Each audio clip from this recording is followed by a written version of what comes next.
Le rosé se développe d'une façon remarquable et le rosé de Provence se développe très fort.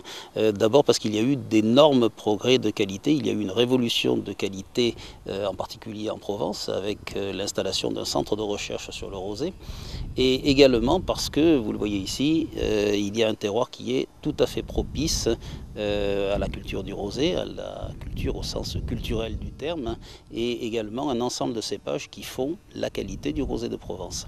Alors à partir de là, on s'est penché sur les raisons profondes du développement du marché du rosé, en France comme à l'étranger, et on a classé les raisons qui font ce développement en 3 catégories. La première catégorie est un ensemble de raisons qui tient à ce que je viens de dire, c'est-à-dire les progrès de qualité, le changement profond dans les techniques qui font le rosé.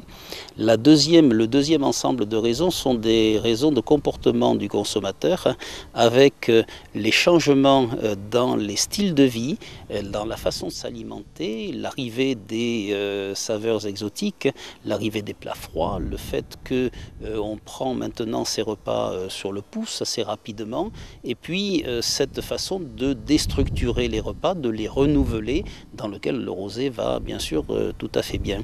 Et ensuite le troisième axe, le troisième ensemble de raisons tient au fait que nous nous sommes rendus compte qu'avec le rouge, nous sommes allés peut-être un peu loin. Quand je dis nous, c'est l'ensemble de la viticulture et de la sommellerie. Nous sommes allés un petit peu loin vis-à-vis du consommateur. Nous avons demandé au consommateur de connaître le vocabulaire du vin, de connaître parfaitement, quasiment, l'élaboration du vin pour pouvoir en parler.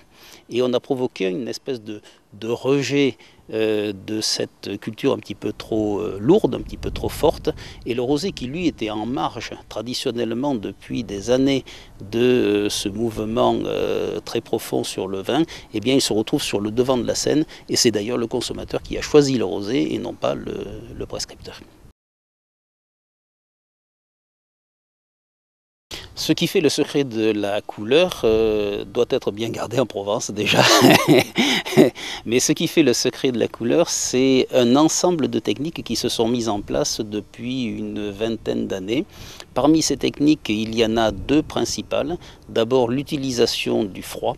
La maîtrise du froid s'est répandue dans toutes les caves et bien sûr on fait également très attention à la maîtrise du froid au moment des vendanges, d'où les vendanges de nuit en Provence. Et le deuxième élément, je pense, qui a beaucoup poussé à la qualité du rosé, c'est le pressurage direct, c'est-à-dire cette façon qu'a la Provence aujourd'hui de recevoir la vendange à la cave et de faire son rosé finalement en 6 heures ou 8 heures, très rapidement, avec un pressoir pneumatique. Il faut dire que cette technique est extrêmement délicate puisque le rosé prend dans ce cas-là sa couleur en 6 heures très rapidement, donc il est très facile de faire des erreurs. Et je dirais également qu'en marge de ces 2 éléments principaux, il y a beaucoup d'autres améliorations qui ont été apportées à l'élaboration du rosé en Provence. Chacun ayant bien sûr son tour de main, il faut bien le conserver comme ça.